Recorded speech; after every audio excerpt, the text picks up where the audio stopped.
just please come back no matter what. And if this meeting doesn't speak to you, try a different meeting. Like, just come back, because I know for me early on, nothing felt right. Everything felt uncomfortable. Everything felt awkward. It just didn't feel good. And my sponsor didn't care about my feelings. It was about, what are the actions that you're taking? So if you just show up and try this, you can always have your life back. No one's saying you have to do this forever. Just try it and see what happens. I heard it through the grapevine. Welcome. It's the AA Grapevine half-hour variety hour featuring the collected voices of Alcoholics Anonymous. I'm Sam, an alcoholic in Palm Springs, California. And I'm Alice, an alcoholic in Durham, North Carolina. Hey, Alice, how are you? I'm good. It's so good to see you. And we've got so much to talk about today. Oh, we do. I mean, we could actually do 2 or 3 episodes just on what we're going to chat about real quick here. And that's the 2022 membership survey of Alcoholics Anonymous. I bet you know about this thing, right? I do. I participated in the survey this year. Oh, now how did you do that? I got it by email from another member, somebody who is very active in general service. Gotcha. One of the things I was curious about as I was looking through the survey was how they sampled it. How did they get these people to question? Because it seemed like that if it were something that was just a link that people go and visit a website, that it might be really self-selecting. People who are generally active in service and active in AA are the ones that are going to click on that link and take it, rather than the people who are coming to the rooms. And what I found perusing that methodology is that no, they also went out to groups. Mm-hmm. So it is a good representation of the membership, and there's some interesting information that came from it. Is there anything that stood out to you, Alice? The survey indicates that the profile of Alcoholics Anonymous has not changed that much. And I really want to talk about what that means for us, like how that represents an opportunity. All right. Well, let's jump right in on one of those. So first of all, more than 6,000 AA members took part in the randomized membership survey, and it was conducted in 2022. The previous survey was in 2014. For the first time, the survey included topics regarding online AA meetings, which became more widely available during the COVID-19 pandemic shutdowns. Things included in the results on this webpage are 41% of AA members first came to AA more than 20 years ago. Yeah. What does that tell you? I mean, it tells me that people stay, and I really appreciate that. 41% of the people have 2+ decades is pretty amazing. It shows that Alcoholics Anonymous works. I'm one of those weirdos, right? I've got 36 years. Well, and now, but that's one of those nuances in the data too. And it's not that they have 2 decades of sobriety. So the question, when did you first come to AA? And then they've got, when did you have your last drink?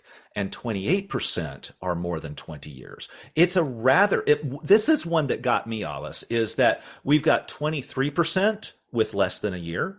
Yeah. And we've got 28% with more than 20 years. Then there's 20% 1 to 5 years, and then 13% 5 to 10 years, and 16% 10 to 20 years. And that's something I've heard other people talk about, is the middle timers. Yeah. Where do they go? Where do they go? You know, you'll hear people say, I came in, I was here for a while, Alcoholics Anonymous gave me a great life, and then I went out and had that great life, and I didn't keep doing the things that got me here, and I drank again.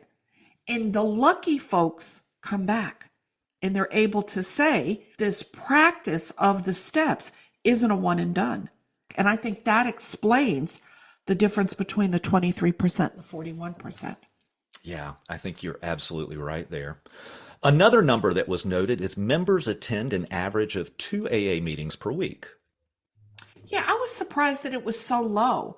with the explosion of online meetings, a lot of the people that are in my active network are people that go to many more than 2 meetings a week. So I was surprised at how low that number was.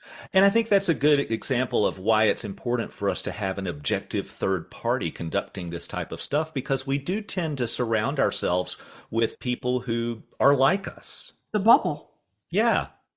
You know, Alcoholics Anonymous has consistently demographically been an older male white organization. Overwhelmingly, that's not changed.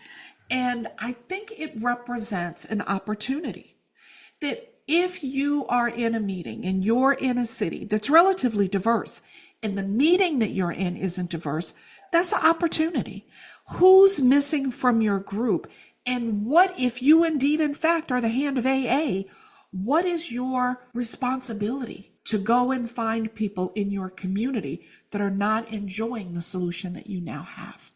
And I would add to that, it's also my responsibility that if I look around in the meetings I'm going to and I'm seeing mirrors of myself, those various demographics, then maybe, just maybe, I ought to consider going to some other meetings that don't look like me. How about that? Yeah, it is the melting pot, really, of the world. And I think people call the Book of Alcoholics Anonymous prophetic. The primary author, Bill W., really was a guy that understood this as life or death, and that it was really a profound spiritual thing to find this solution. And that doesn't belong to any one group of people. That belongs to everybody. And if I've gotten it, then I keep it by giving it away. And that might mean, like you said, Sam, going to meetings where people look different. Let me wrap up here with a couple things. So while overall there were no major changes in the membership characteristics since 2014, the results did show an increase in old-timers, members with more than 20 years of continuous sobriety. In addition, 89% of survey takers indicated that they have a home group, a meeting they attend regularly, indicating a strong connection with the fellowship among an overwhelming majority of members. The other thing that stood out for me was sponsorship. The number of people who sponsor and are sponsored. And those are the things that I think root us in Alcoholics Anonymous. Having a home group, having a sponsor, sponsoring other people. So if people are in the, within the sound of our voice and you're hearing this and you're wondering what this thing is, Alcoholics Anonymous, that we're excited about, it's not just going to meetings, right? Then you're attending AA. It's really about joining Alcoholics Anonymous. Get a home group, get a service commitment, get a sponsor, help somebody else find freedom. Really plug into it. Hey, folks, if you'd like to take a look at these survey results, you can go to aa.org and search for survey, and it will show up in the results there. Or there's also a printed pamphlet of the results that will be available certainly at intergroups and central offices, but also some home groups probably will have it in their literature rack. Who knows? Okay, Sam, who's our guest today? Alice, today we'll get to know Debbie A. from Wilmington, North Carolina. She's the Area 51 secretary. I'll bet she knows stuff. Oh, yeah. She knows stuff, and she's taking names. This is an interview that you and Don did. He's not here now, and I'm not there then. But I am. I'm here, there, and everywhere. Well, I heard that we're all here because we're not all there. That's what I heard. You heard right. Folks, wherever we are, we need you to write or call in with questions for our new segment, A Newcomer Asks. We really need you, family, to help that new shy person by sending us questions that you asked as a newcomer, or questions that you've been asked by a newcomer, or a new term that I've gotten from a friend, a precomer. Someone who isn't yet not drinking, but is still hanging around, just to be clear about what I mean. If you write, don't just send one question, send in a few. Why don't you and your friends at coffee after a meeting come up with a list and send it to us at podcast@aagrapevine.org. We'd really appreciate it.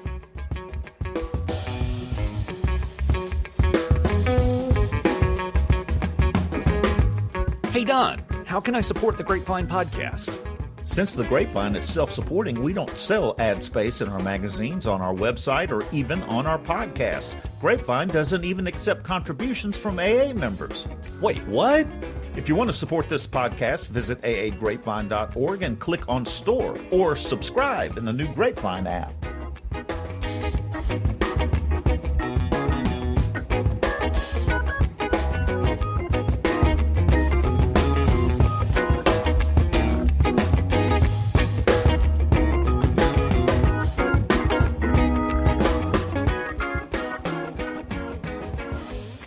Hi there, I'm Debbie, and I am an alcoholic. My sobriety date is June 19th, 1988. I live in Wilmington, North Carolina, and my home group is the Midtown group. We meet on Mondays and Thursdays, and that's it. I think that's plenty. That's a plenty. Sounds like I know that you're active in AA because you're the area secretary. That's right. And is that Area 51 out in Nevada? It's actually Area 51 is the state of North Carolina. So some states have multiple areas. I just happen to have one that's a very interesting title, Area 51, with those aliens. Absolutely. For people that don't know, that area secretary is a service position at the area level, and I get to take all the minutes for the assemblies and then type them all up and send them out after the meeting. And it's a really great opportunity for me to kind of experience the assembly twice. So once while I'm there, and then again when I'm going through all the notes and recording. So it's a really great service opportunity. Well, I like the way that you say you get to do that.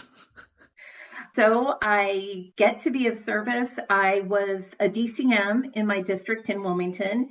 And when they had the elections, I was suggested by my service sponsor to stand for every service position. And I did not do that. I really wanted to be secretary, and that's the position I stood for. And then I was elected. I've never understood this thing of standing for everything and like taking a job. For example, I am uniquely unqualified to be treasurer. Why would I stand for treasurer? Yeah, I think it's just kind of between you and God and your service sponsor what you want to do. But being of service, for me, getting involved in service outside of my home group was such an amazing opportunity. I got to meet people that were super active in service. I got to learn about the traditions and how to apply them at my home group, at the district, and at the area. And I find that being involved in service requires me to even do a lot more inventory in that 10th step than maybe I would have normally been doing. So I need all the steps and the concepts, which I'm still learning about those. Yes. So, Debbie, how did you decide to go to AA and quit drinking? I actually came to AA as a suggestion from my probation officer, my treatment center counselor, various law enforcement people. So it was highly suggested of me after getting I had 3 DUIs, and I had tried AA for a brief stint and just really didn't think it applied to me. I just thought I was young. I was too young to be an alcoholic. But I actually probably qualified from the very first drink that I ever had. When I started drinking at 16, I was a blackout drinker from the very beginning. And for me, what happened was I started to drink, and it was like, oh my gosh, this is what I've been looking for to take away the fear and the anxiety. And it just made me feel a part of life. It made me prettier. It made me funnier. It made you prettier, you funnier. I just loved it. But I had consequences from the very beginning. But I always blamed the outside circumstances for my problems. And getting through high school, I barely graduated. My goal after high school, other people were going to college or getting jobs, getting married. I wanted to go to Myrtle Beach for a week for vacation. That was my goal, and I did it. And I just wasn't successful at life. I don't know. I tried different things. I eventually, after my second DUI, went to AA. I never got a sponsor. I never worked a step. I thought the steps were just something they read before the meeting. I didn't think that actually was anything anyone did. They talked about God. They talked about things they were going to do outside the meetings. And I just felt sorry for them. I thought, oh my God, you people are just, I just thought being a member of AA was like the worst possible thing that could happen to anyone.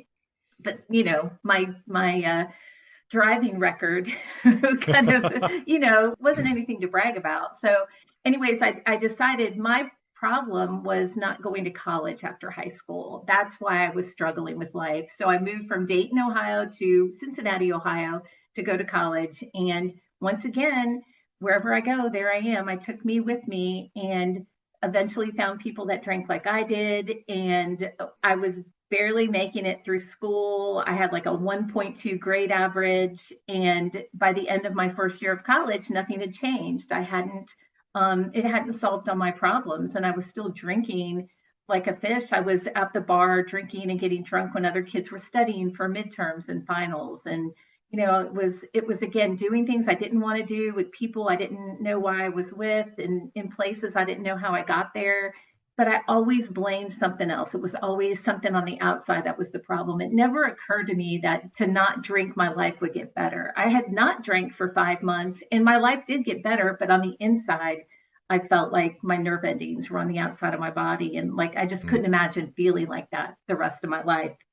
So I got my third DUI, went to treatment. And again, they talked about AA. And so we were required to get our paper signed and to go to meetings. And I didn't realize I could have just wrote anybody's name and they weren't auditing. Wait, no. You don't spread that secret. So my laziness of not wanting to go to meetings, I ended up going to a place called Oak Street, and it's in Cincinnati, Ohio. And they had meetings noon, 5:30, 8 o'clock at night. There was just always people there hanging out, talking about sobriety and taking meetings into institutions and other places. And by going there, I met the person who became my sponsor. And it wasn't that, oh, this is the way of life I'm looking for. It was, I wanted to look good for the judge. I wanted to get the heat off. Yeah. And so I think I got a sponsor at about 2 months sober. I don't recommend it. I don't know what was keeping me sober except for the fear of the DUIs, the weird places, the weird situations I would end up in, the blackouts. I thought everybody blacked out. I didn't realize that was not normal. But coming to meetings and reading the big book and hearing people talk about how they stayed sober and how things were getting better for them, it's still, I really didn't want what you had, but I didn't want what I had anymore. And I was finally kind of willing to do something different. And I'm so grateful that someone was willing to sponsor me. And that person was one of those big book thumpers that you may hear about in meetings. And she started taking me through the steps with the big book. And by the time I went to court, and when I probably should have gone to jail or prison, I didn't have to go to jail, but I was at my home group that night and I was going into jails and prisons. I've been going into jails and prisons for over 30 years. And I really believe that keeps me out of jail and reinforces my recovery. Wow. Yeah. It sounds like that you really didn't do anything except for stay sober at the very beginning. I went to a lot of meetings. And then getting a sponsor was what led you into what recovery really is. Yeah, I wasn't really getting it by osmosis. I was just taking up a seat in a meeting. And like I said, I was going to my treatment center. I went to outpatient. So I go 3 nights a week. That counted kind of as a meeting in a way. But going to the big book meeting, they were reading out of the big book and they were sharing things that I wouldn't have told anyone. Oh, yeah. And they were laughing. But when I got a sponsor, that person wanted me to go to a meeting every day. They wanted me to color every day. They wanted me to read something out of the big book every day. They wanted me to hit my knees and ask something I didn't believe in for help. And at night, thank that entity, whatever it was that I didn't believe in, to keep me sober and to thank them for keeping me sober for a day. And I believe that the people around me were sober and they were happy. I just didn't know if it would work for me. Did you resist that? All those expectations from your sponsor? No, I didn't know you could not do those things. I'm a people pleaser, still am. And I wanted to be the perfect, okay, I'm going to do this. And, in the back of my mind or to my other little friends around me that were sober as long as I was, I would say, oh, that sponsor is crazy. They want me to do all this. And she, that very first night, she took me to another meeting. I thought, that's a little excessive. We just came from a meeting. You want to go to another one? And but you thought that, you didn't say it. Exactly. Yeah. See, I'm a people pleaser too. And I just love how, sometimes when we come in here, our character defects really do work well at taking care of us. Absolutely. Yeah. So my people pleasing, it kept me around long enough to work the steps and to do those steps with the sponsor. And I think I did my first, fourth, and fifth step. It was New Year's Day. So I was about 6 or 7 months sober. And it was the first time that I had told one person all the kind of bits and pieces. Other people around me knew little things, but no one knew the whole story. And since I had a lot of blackouts, I had a whole section in my inventory for like the headless horseman, we called him, but it's just situations or things that happened in a blackout, that I knew something happened, but, it was the first time I, told one person all that stuff, and that Yeah. releasing that shame and the guilt and the fear and all the yucky stuff. It was amazing. After doing your fifth step, in the book, it tells us to go to a quiet space and reflect for an hour.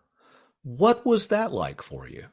I did that. I can remember I lived in Clifton in this third floor of a house, and I remember this low ceiling, and I went and I got my book off the bookshelf and I sat there and I just was quiet for an hour, and I really started to feel like I was a part of this thing. And early on, I had felt like it was a cult, like I was being brainwashed, and my brain needed washing. What I was doing wasn't working, but actually taking these actions and these steps and hearing, and when I shared my fifth step, my sponsor shared things about that she had done with me. So it was like I felt a part of life. I felt like it's actually when I really felt the third step was after doing the fifth step. And when I got quiet, I felt like it was okay that I could turn my life over to God, that God was a safe thing to happen. It wasn't so much fear keeping me sober. We're using a lot of steps here. The third step is made a decision to turn our will and our lives over to the care of God as we understood him. The fourth step is, of course, making a fearless moral inventory of ourselves. And the fifth step is sharing that with another person. Admitted to God, to ourselves, and to another person the exact nature of our wrongs. Debbie, what's the most surprising thing that AA has asked you to do? Oh my God. Pretty much everything that's been asked of me has been surprising. Everything that I've been asked to do or suggested to do, I could not understand how this was going to help me. Mm-hmm. I went from totally having that lack of faith, that agnosticism, like it's going to work for you, but it's not going to work for me. And how is going to a meeting today when I have all this stuff I have to do or think about? How is that going to help my life get better? How is writing the inventory and sharing it with the sponsor going to help that resentment? Like, I can't possibly see how anything's going to change. So I guess the whole process that we go through the 12 steps and then being of service and carrying that on to other alcoholics, like I thought sponsoring other women was another really bad idea. And I didn't see how that was going to help me. And so pretty much I'm surprised by everything. I think that AA really is odd that way. I had the same experience in feeling like I'm blindly moving forward, but I don't want to drink. And I was absolutely confident that the people who were helping me, my sponsor and other friend group that were helping me, that they were absolutely knew how to stay sober, and I didn't. So I'll do it, but this doesn't make sense. And I think too, my perception of things, because my instincts, I trust them more today than I did, but the way I view life, I don't know if that's changed so much, because I'll have the wrong perception or I'll get the wrong idea about something when I find out that it's just my filter, my lenses that I'm looking through. And when I do the inventory and see how it's affecting the different areas, I can see, oh my gosh, my ambitions are being affected, or my self-esteem, like all these things are how I view the world. And, I need help. I need a higher power. I need sponsor. I need sponsees. I need all those things to help me navigate through life. And looking at those things, sometimes I'm still blind to it, even when I'm going through that exercise. And that's why sharing it with someone else, and that could be a sober friend in recovery. It can be the sponsor. And, we've got these trusted friends in my circle that I do that with as well. They see the things that I don't see, like Don's bald spot. It It runs Yeah. all through recovery. I mean, it's continuous that I can't see everything about myself and I need help. And that's why I continue to go to meetings. And the people I sponsor really help me because they're sharing their journey with me and it helps keep me motivated. I've been working on a 10-step inventory. I've been kind of working on it a little bit at a time. You know how it takes you like 3 months and 1 hour to write something. And two of my sponsees were sharing their 10 steps with me. And I thought, oh my gosh, they're getting the relief. I know I'm going to get relief. Why don't I just do it? So, Yeah. So I got to ask, why don't you just do it? I did. And I already shared it. So you caught me on a good day. I'm glad you didn't call me yesterday now. You know, I heard something that just has really stuck with me because fear it's a part of being human, but being driven by it is what causes problems for me. And this thing, fear is a mile high and a mile wide and paper thin. All I got to do is step through it and we're done. I love that. That's been my experience. If I continue to go forward, trusting my higher power, I'm going to be able to get through it. And as long as I'm frozen in fear or inaction or whatever, but if I'm just still going to meetings, talking to people, I can't do this alone. That's the other thing. I want to go it alone. And when I just am willing to step off, then the road falls open at my feet or under my feet, and I have the way forward. I got to share this with you real quick. So this photo. There's a photo of a grassy field with steps going up through the grass like paving stones. And it's going up into clouds. So that's Lantau Peak in Hong Kong. That was such a magical experience for me because I was really out of shape and I decided I was going to go walk up this thing because I saw other people doing it. I'm walking up these steps and I have to pause and stop and catch my breath. And if I had seen the top, I never would have started. But I couldn't see the top, so I just kept doing what's in front of me, which was those few steps. And I got to the top of Lantau Peak. Oh, one step at a time. Mm-hmm. Yeah. Debbie, what does a week look like in your recovery today?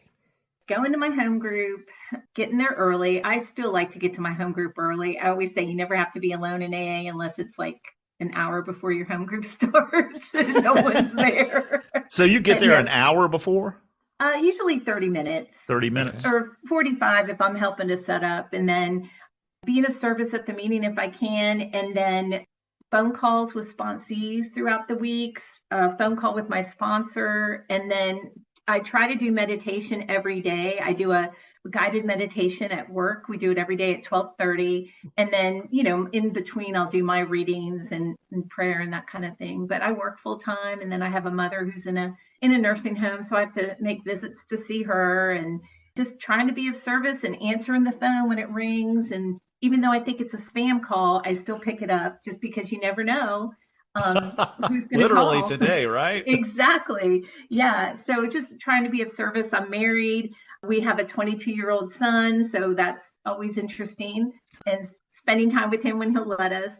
And then trying to spend time with my husband too. He was actually out in the yards laying down stepping stones. You were talking about the stones and everything. He bought stepping stones for our yard. So he's laying those out in the front yard. Did you buy 12? I think he got 15. So we need more steps than that. Yeah. Yeah. Well, Debbie, thanks for talking with us today. Thank you so much. Thank you.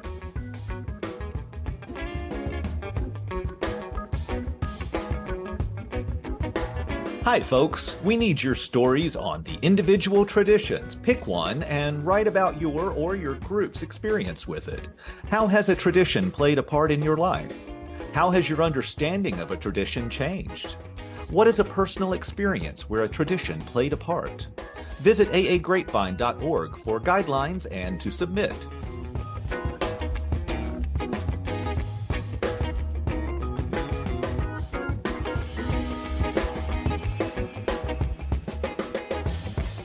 I'm at the very wit's end. Cuckoo. Aboard a train, a suffering alcoholic was about to uncork a jug. Hey, lady, can I offer you a little snort? When a proper lady seated next to him remarked, My good man, I'm 76 years old, and I've never taken a drink of liquor in my entire life. Oh, That's fine. You're probably not going to start now.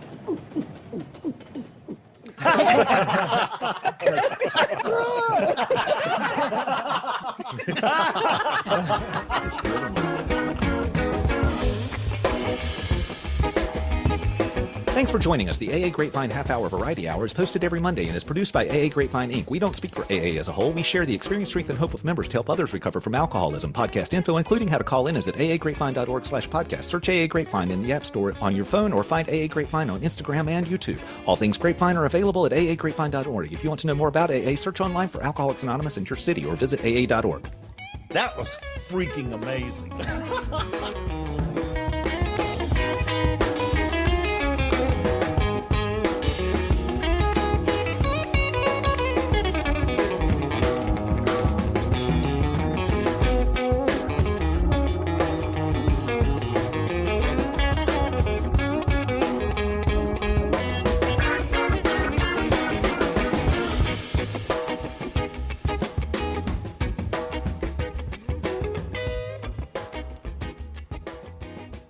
Hey, Don, thanks again for having me on your podcast. And my husband did confirm for me that there were 12 steps that he laid out in our front yard today. So I just thought that was funny. All right, have a great day. Bye.